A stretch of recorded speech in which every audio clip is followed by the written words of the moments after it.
Salve a tutti, vediamo ora lo studio di una funzione razionale fratta con grado del numeratore maggiore del grado del denominatore e facciamo uno studio completo come si farebbe con una funzione qualsiasi, perché in altri video ho fatto uno studio un po' semplificato per le funzioni razionali che volendo si può fare. Quindi, prima cosa vediamo il dominio, dobbiamo vedere dove si annulla il denominatore x-5 uguale a 0, x uguale a 5, quindi in quel punto per x uguale a 5 si annulla il denominatore, dobbiamo togliere quel valore, quindi il dominio sono i numeri reali tolto l'insieme del solo numero 5. Poi questo punto non lo fanno tutti per lo studio delle funzioni, le simmetrie, cioè vedere se funzione pari, dispari, comunque si calcola f di meno x, al posto di x si mette meno x, si trova un'espressione, in questo caso vediamo che questa espressione non è uguale a f di x e non è uguale nemmeno a meno f di x, perché in quel caso sarebbe pari, in questo caso sarebbe dispari, quindi questa funzione non è né pari né dispari. Vabbè, comunque poi andiamo avanti all'altro punto, le intersezioni con gli assi. Quindi si calcola f di 0, ammesso che 0 stia nel dominio, nel nostro caso sì. Quindi mettiamo dentro il valore 0, qua troviamo 9 quinti che è 1,8, ok? Poi troviamo questa intersezione con l'asse y, poi adesso le intersezioni con l'asse x, quindi gli zeri della funzione. Questa è una frazione, si annulla quando si annulla il numeratore. X al quadrato meno 9 uguale a 0, allora x al quadrato è 9, x è meno 3 o 3. In questi due punti abbiamo gli zeri della funzione. Adesso scriviamo il segno della funzione, mettiamo il numeratore, il denominatore, qua la funzione. Allora, il numeratore è una parabola rivolta verso l'alto perché il coefficiente di x al quadrato è 1, che è positivo, e quindi rivolta verso l'alto. Si annulla in questi due punti, abbiamo una parabola così, allora i segni sono messi in questo modo. x-5 è una retta crescente perché il coefficiente di x è 1, allora la retta cresce, e qua si annulla in 5, allora prima abbiamo segno negativo e poi positivo. Usando la regola dei segni troviamo tutti i segni e indichiamo anche dove non è definita la funzione in 5 e indichiamo gli zeri della funzione che sono meno 3 e 3, quindi qui abbiamo il segno della funzione. Poi cerchiamo gli asintoti verticali intanto.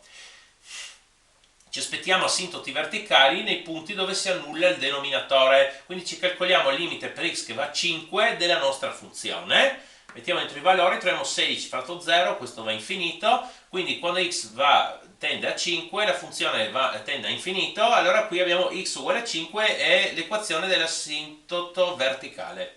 Cerchiamo asintoto orizzontale. Ci calcoliamo il limite per x che va a infinito della nostra funzione, vediamo quando x va a infinito a cosa tende la funzione. Allora, come si calcolano questi limiti? Si raccoglie il termine di grado massimo, anche se avesse un coefficiente si raccoglie anche il coefficiente, qua coefficiente 1 non si vede, se avessi 2x al quadrato raccoglierei 2x al quadrato. In parentesi scriviamo cosa rimane. Facendo in questo modo abbiamo sempre dei termini, otteniamo dei termini che hanno x al denominatore. Quando x va a infinito quei termini vanno a 0 e abbiamo anche sempre 1 facendo così come ho detto. Quindi queste parentesi tenderanno sempre a 1. Qua che ho raccolto, qui ho raccolto x al quadrato e qui x, qua x si semplifica, ci rimane solo un x. Allora il limite per x che va a infinito di x, questo è infinito. Quando x va a infinito, x va a infinito. Quindi quando x va a infinito anche la funzione va a infinito, quindi non abbiamo asintoti orizzontali. Vediamo se ci sono asintoti obliqui. Gli asintoti obliqui hanno la forma y è kx più n, cioè questa è l'equazione di una retta. Si calcola cosa? Come si inizia? Si calcola il limite per x che va a infinito di f di x fratto x, che è uguale, conviene scriverlo in questo modo con le funzioni razionali, il limite per x che va a infinito di 1 fratto x per f di x. Se questo limite è un valore finito, questo valore è k, la pendenza della retta. Vabbè, calcoliamo limite per x che va a infinito di 1 fratto x per la nostra funzione. Poi qua 1 che moltiplica non cambia niente, x che moltiplica x meno 5 diventa x al quadrato meno 5x. Usiamo la stessa tecnica di prima, raccogliamo il termine grado massimo e qui vediamo che x al quadrato va via con x al quadrato, queste parentesi tendono a 1, questo limite è 1 e quindi questa è la pendenza della retta che è l'asintoto obliquo. Dobbiamo trovare ancora n, abbiamo k, dobbiamo trovare n. N si calcola così, limite per x che va a infinito di f di x meno kx. Il k l'ha trovato prima. Quindi n limite di x che va a infinito, questa è la nostra funzione, meno k vale 1, 1 per x, meno x quindi. Qua dobbiamo mettere a denominatore comune, che è x meno 5, quindi qua aveva denominatore 1 e diventa x meno 5, quindi questo meno x va moltiplicato con x meno 5 qui. Vabbè, vediamo che x al quadrato va via, qua riordiniamo, abbiamo il limite x va a infinito di questo, si usa sempre la stessa tecnica, si raccoglie il termine grado massimo, in questo caso è 5x, e qui si raccoglie x, qua sempre lo stesso discorso, qui x si semplifica e abbiamo che ci rimane questo 5, questo limite vale 5, quindi l'assintoto obliquo, equazione y è x più 5. Per disegnare questa retta ci conviene trovare due punti, in questo caso è molto facile. Allora, una volta scegliamo che x è uguale a 0 e l'altra volta scegliamo che y è uguale a 0. Quando x è 0, y è 5, abbiamo questo. Quando y è 0, abbiamo x più 5 è 0, x è meno 5. Quindi abbiamo due punti che ci servono per tracciare questo asintoto obliquo. Poi andiamo avanti, calcolare la derivata. Allora, una frazione, allora si usa la regola derivata del numeratore, che è 2x, per il denominatore, meno numeratore, per la derivata del denominatore, qua è 1, fratto denominatore al quadrato. Qua vado a fare tutte le moltiplicazioni, e vado a sommare, e trovo questa espressione per la derivata prima. Adesso ci interessa trovare i punti stazionari, i punti dove si annulla la derivata, quindi poniamo uguale a 0, cioè cerchiamo quando la derivata vale 0 e visto che è una frazione ci basta cercare quando il numeratore è uguale a 0. Ok, questa è l'equazione di secondo grado, risolviamo sempre con la solita formula e troviamo i due valori 1 e 9. Adesso bisogna scrivere il segno di questa derivata prima per capire se questi sono massimi, minimi, punti di sella. Ok, allora questo riguarda la derivata, questo è il numeratore, questo è il denominatore, qua derivata prima. Allora, questa è una parabola rivolta verso l'alto che si annulla in 1 e 9, quindi i segni sono così. Qui non importa quanto vale x meno 5, poi va messo al quadrato, quindi è sempre positivo. Però l'ho scritto per indicare qua dove si annulla il denominatore, per x che vale 5, infatti a quel punto la derivata non è definita.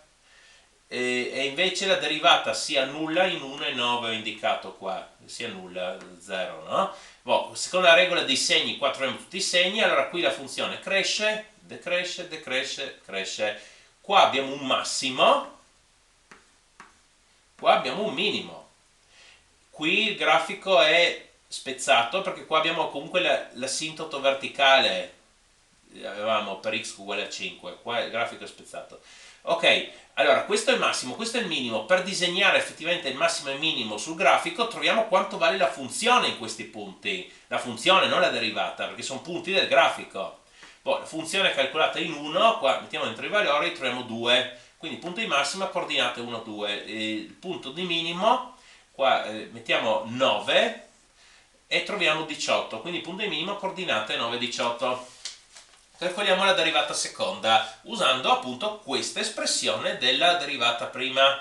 Allora, derivata al numeratore, 2x meno 10, per il denominatore, meno numeratore, per la derivata del denominatore, questa è la funzione composta, abbiamo x meno 5 e poi tutto al quadrato, allora abbiamo tipo t al quadrato, da fare derivate 2t alla prima, allora 2 per x meno 5 è la prima, per ancora la derivata di x meno 5, boh, in questo caso è 1, fratto denominatore al quadrato, qui è già il quadrato, mettiamo ancora il quadrato, viene alla quarta. Adesso qui non andiamo a moltiplicare tutto, troviamo una cosa di grado elevato, cioè vediamo che abbiamo x meno 5 la seconda, x meno 5 la prima, x meno 5 la quarta. Al numeratore raccogliamo x meno 5 la prima, quindi nel primo termine qua ci rimane un x meno 5, nel secondo termine x meno 5 va via, cioè, perché l'abbiamo raccolto appunto, boh, qua abbiamo questo 2 meno 2 che moltiplica questa parentesi, Ok, qua bisogna fare questa moltiplicazione, qui questa, si fanno le moltiplicazioni, vediamo che vanno via tanti termini, 2x al quadrato meno 2x al quadrato, meno 10x e meno 20x con più 20x vanno via. 50 meno 18, 32, abbiamo trovato l'espressione per la derivata seconda. Allora, vediamo che questa espressione non vale mai 0, perché il numeratore dovrebbe valere 0, ma il numeratore è una costante, 32, quindi vabbè, non vale mai 0, quindi non abbiamo flessi per questa funzione. Ci scriviamo numeratore, denominatore, derivata seconda. Allora, il numeratore uno dice potrebbe non servire a scriverlo perché è una costante sempre positiva, ok? Volendo, sì, attenzione quando succede che avete una costante sempre negativa, dovete scriverla perché vi va a cambiare tutti i segni. Allora, anche qua, x meno 5 alla terza sembra complicato, ma in realtà basta vedere il segno di x meno 5, perché quando è positivo, mettendo la terza è positivo, quando è negativo, mettendo la terza è negativo. Ci basta il segno di x meno 5, che è una retta crescente, perché abbiamo 1 per x, 1 è positivo, una retta crescente, prima è negativo, poi è positivo. Usiamo la regola dei segni, qua la derivata seconda ancora indichiamo che non è definita in 5 perché annulla il denominatore. Allora, prendendo come punto di vista l'asse y che cresce così, qui abbiamo un tratto dove la funzione è concava e qui dove è convessa. Comunque quando abbiamo il meno facciamo così, quando abbiamo il più facciamo così, come per le parabole, insomma è facile, no? Va bene, adesso tutte queste informazioni sono state riassunte qui di lato.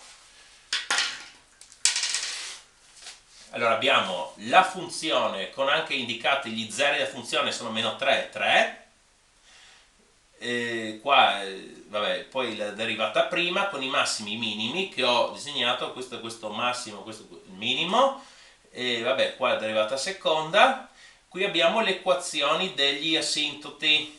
Vabbè, allora io consiglio di cominciare a disegnare così, di disegnare prima gli asintoti, x uguale a 5 è l'asintoto verticale, questo è l'asintoto obliquo, vabbè, si può disegnare appunto prendendo questi due punti che abbiamo trovato prima e tracciando la retta attraverso quei due punti, abbiamo gli asintoti. Poi, subito dopo, consiglio di continuare togliendo le parti del piano dove non c'è la funzione. Questo è il segno della funzione. Allora, prima di meno 3 la funzione è negativa, allora tolgo via la parte positiva. Tra meno 3 e 3 la funzione è positiva, tolgo via la parte negativa e così avanti.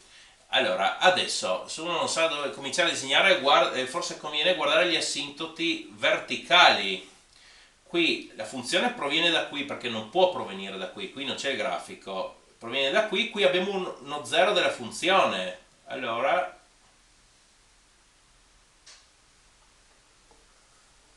così, poi qui abbiamo un altro zero della funzione, questo è un punto di massimo, quindi può solo fare così. Poi qua ci andiamo a avvicinare all'asintoto obliquo, uno dice ma potrebbe fare così, avvicinarsi da sopra, ma in quel caso avremo un punto di massimo che non abbiamo trovato, quindi si avvicina così direttamente.